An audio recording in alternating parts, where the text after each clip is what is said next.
Fala pessoal, tudo bem? Vamos lá para o nosso episódio número 8 do Sinapses da Translação, onde faremos uma síntese de tudo que a gente viu nos episódios 6, 7, 5, 6, 7 e 8, tá ok?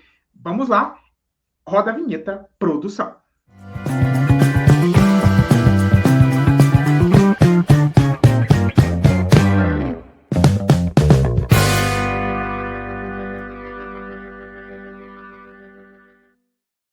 Vou convidar vocês agora, junto comigo, a fazer aí um resumão comparando as áreas que são utilizadas na aquisição de L1 e como que é o uso dessas áreas, né? De L1, de L2, para a gente fazer um paralelo e entender melhor de que forma que o nosso cérebro reage a cada uma destas duas línguas. E é muito importante a gente entender isso, pessoal. Por quê? Porque a gente vai começar a entender por que no trabalho de tradução e interpretação é necessário, por exemplo, esse revezamento de intérpretes, porque o nosso cérebro está fazendo um tanto de coisa. É isso que a gente tem que entender. Se a L2 não estiver totalmente automatizada, se ela não estiver totalmente na memória procedural, o nosso cérebro ele trabalha muito para que o processo tradutório ele aconteça. Por isso a gente precisa, né, utilizar as mais diversas estratégias de tradução, ter um bom referencial teórico já automatizado, entendeu? E contar aí com o revezamento dos intérpretes para facilitar a nossa vida, porque senão a gente vai quase morrer no processo tradutório. E a ideia não é essa, né, pessoal? A ideia é que nós evoluamos cada vez mais e que nós possamos aí dar o nosso melhor, ok? Dar o nosso melhor, mas dar o nosso melhor de uma forma que a gente não saia prejudicado. Então, é muito importante a gente entender como é que funciona, então, o nosso cérebro, como é que ele está nesse processo da aquisição da L2, entendeu, pessoal? E aí, eu entendendo isso, fica muito, muito, muito mais fácil, tá bom? Eu preparei uma tabelinha para a gente ir pela tabelinha, né? E vocês entenderem e ficar mais visual para vocês. Vamos colocar ela aqui para a gente discutir. Olha, vamos lá.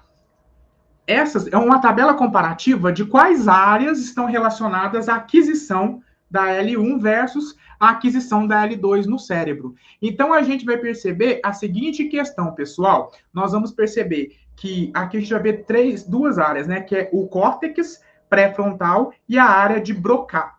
Então, o córtex pré-frontal ele tem pouca ativação, ou seja, o processamento é automático na L1, na nossa língua materna. Já na L2, a ativação é muito alta, porque eu tenho que ter controle consciente, eu faço o processo tradutório e isso gera esforço. Qual que é a diferença-chave? A L2 exige mais atenção e inibição do que a L1. Então, eu tenho que estar muito mais atento.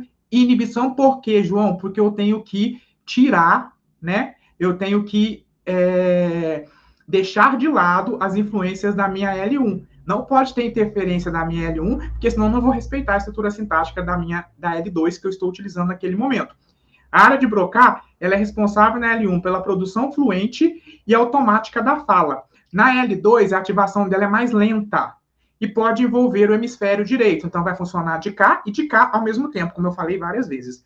Então, e qual que é a diferença-chave? Em L2, a gramática é menos automatizada inicialmente. Então, como a gramática ela é menos automatizada inicialmente, a gente gasta muito mais energia para conseguir, né, para conseguir aí utilizar essa língua, entendeu? Então, a área de Broca trabalha mais e vai trabalhar em ambos os hemisférios quando a gente falar de aquisição de L2, tá ok?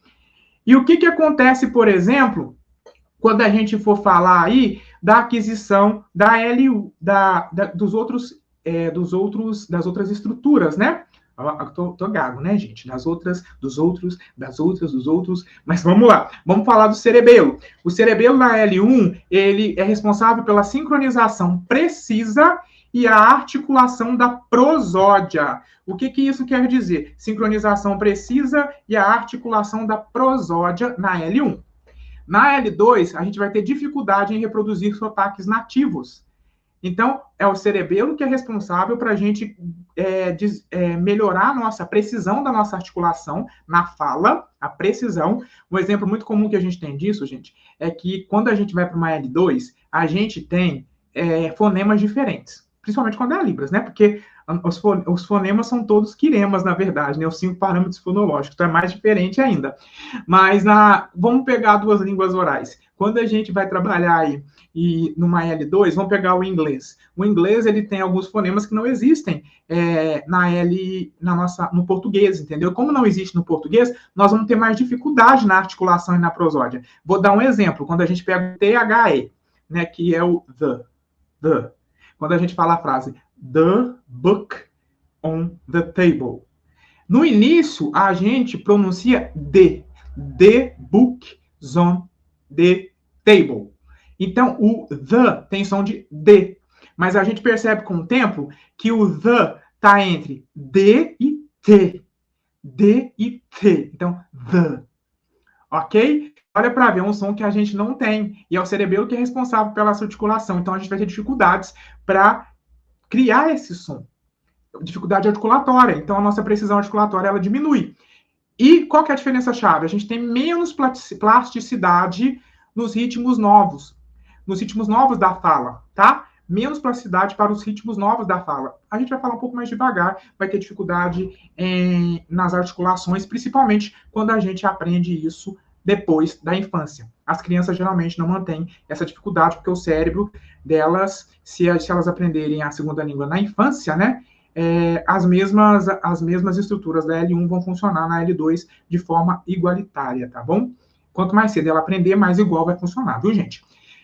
O hipocampo ele é responsável pela aquisição incidental de vocabulário. Então, você aprende palavras sem nenhum esforço. As palavras vão entrando, né, na L1. Na L1, você vai aprender as palavras sem nenhum esforço. Agora, na L2, você vai gastar o hipocampo para uma memorização explícita. Ou seja, o meu cérebro trabalha, tem muito esforço para eu guardar as palavras e as regras da estrutura gramatical daquela L2. Então, qual que é a diferença-chave entre os dois? A L2 depende mais da memória declarativa do que a L1, porque na L1, a memória que está sendo usada é a memória procedural, porque os processos já foram automatizados, o que não aconteceu, por exemplo, na nossa L2, entendeu? Então, a gente utiliza mais a memória procedural do que a memória declarativa. Outra coisa, eu não falei sobre eles, mas a gente vai falar aqui também, por exemplo, pessoal, quando a gente fala da área de Wernicke e dos gânglios da base. Quando a gente for falar da área de Wernicke e dos gânglios da base, a gente também pode fazer essa comparação, tá ok? Eu vou colocar aqui para a gente, juntos, para a gente pegar e fazer essa comparação entre a área de Wernicke, que é responsável, né, pela compreensão, pela questão semântica, e também os gânglios da base, que a gente viu que ele é o principal responsável aí pelas questões de criação de memória procedural. É ele que é responsável, junto com o cerebelo também, né, pela automatização, né, pelo entendimento de processo, do processo de aquisição de L2. Vamos dar uma olhadinha, pessoal? Espera aí. Vamos lá, peguei o errado, removo, boto esse aqui. Vamos lá. Então, aqui a gente vai ter a área de Wernicke. Como que a área de Wernicke funciona na L1? É uma compreensão rápida e intuitiva. Por quê? Porque já é processo automatizado. Na L2, compreensão mais lenta, depende do vocabulário aprendido. Então, eu tenho que estar sempre buscando as palavras lá na memória semântica. Eu vou estar sempre que buscar as palavras na memória explícita. Eu preciso estar consciente o tempo todo. E isso gasta muita energia. Enquanto na L1, eu não preciso estar consciente, porque a compreensão é rápida e ela já é intuitiva. Então, qual que é a diferença-chave da L1 para a L2 da área de Wernicke? A L2 vai requerer uma decodificação explícita em estágios iniciais. Com o tempo, isso vai se tornando mais automatizado também, tá bom? Quanto mais a gente praticar a L2, mais a tendência dela aproximar-se da nossa L1 em questão de esforço. Mas se eu já for adulto, provavelmente eu vou manter a utilização de ambos os hemisférios, que é o estruturas a mais que a gente tem na L2, que na L1 não. Lembrando que eu falei para vocês, L1 usa só o hemisfério esquerdo, L2 usa o hemisfério esquerdo, mas também as regiões análogas no hemisfério direito. Então, ela usa os dois hemisférios. E os gânglios da base, que são responsáveis aí, na L1, pela internalização implícita de regras gramaticais, porque a gente está imerso na língua. Então, ninguém falou para a gente que eu tenho que falar o carro está na garagem. Pelo fato da gente estar imerso na língua, ela ser a nossa língua materna é ótima, né?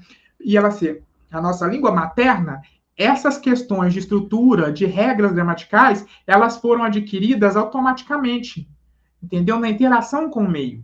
Agora, na L2, eu preciso de buscar uma automatização progressiva através da prática, porque na maioria das vezes eu não estou imerso ali, e eu aprendi, às vezes, depois da infância. Então, a neuroplasticidade, ela é menor. Então, eu demoro mais tempo, eu preciso treinar mais para que isso se torne também, essas regras também, elas se tornem implícitas, né? Eu não precisar de pensar sempre para falar e já falar de forma mais automatizada. Então, qual que é a diferença-chave entre as duas, né? Entre o gânglios da base na língua 1, na língua materna, e o gânglios da base na L2. A diferença é que em L2, a fossilização de erros é comum. Ou seja, a gente costuma guardar muita coisa errada. Então, muita coisa, às vezes, é aprendida de forma equivocada. Tá ok, pessoal? Então, o aprendizado da L2, ele é muito mais complexo do que o aprendizado da L1, tá ok? Principalmente se ele acontece depois da infância. Não sei se vocês gostaram, mas se gostaram, deixa o joinha aí, tá bom? E continua seguindo a gente para mais programas do Sinapse da Tradução. Terminamos aqui o episódio 8 e nos vemos no próximo Sinapses da Translação. Eu falei tradução, né, gente? Sinapses da Translação. Grande abraço e até a próxima.